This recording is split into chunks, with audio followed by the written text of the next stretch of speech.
always start with a softball question, and we're gonna get into all the stuff you're doing, and you're doing a lot.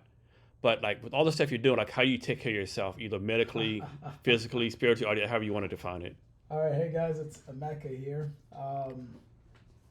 Great question. So most recently, I've been running. So I bought this walk pad right across from my little in-house, in apartment office, so to speak.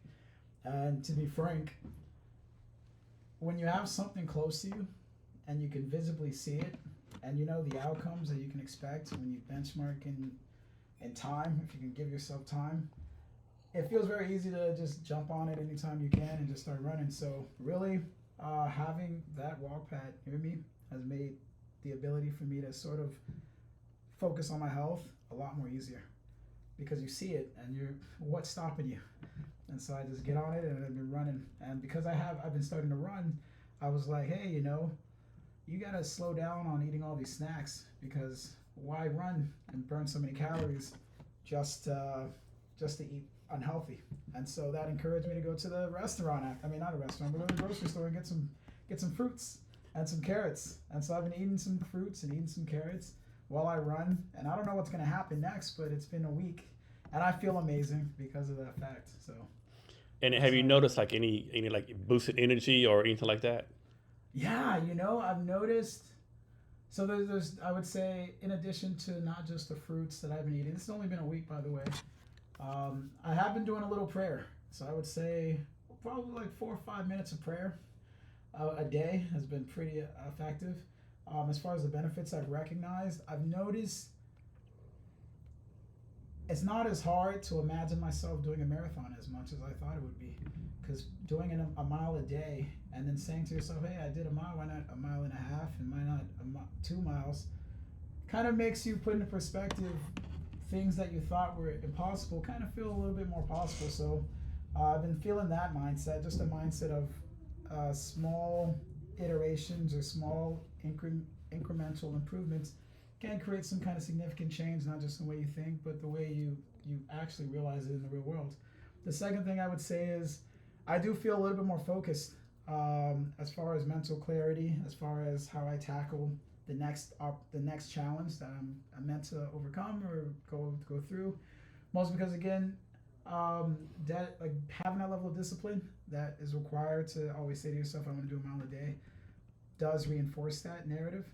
And then lastly, I would say, to be honest, um, a lot of that, a lot of health comes from um, recognizing that you're not completely stuck in the way in which you live out the day to day. And once you're able to break that habit, you never realize that in that process, you're becoming healthier because your mind is recognizing, oh, wait a minute, I can tackle the same signal that I'm processing in the same way. I mean, it's in your face.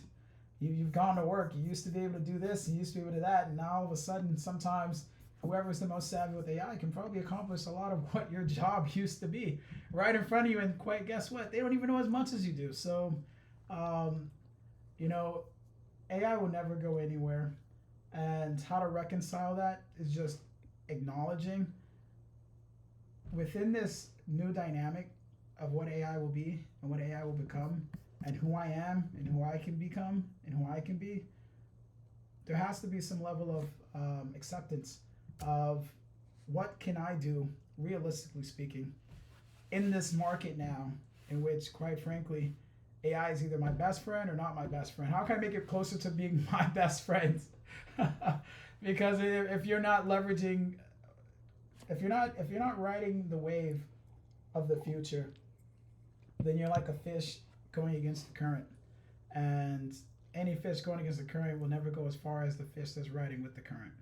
And so if you want to take the if you want to be prideful and swim your own path, sure, but there's a lot of other fish going the other way, and even those fish, even if they don't like going that way of the current, they're at least going further than where you're going to be, and they'll at least go with people, and they won't be alone and stranded.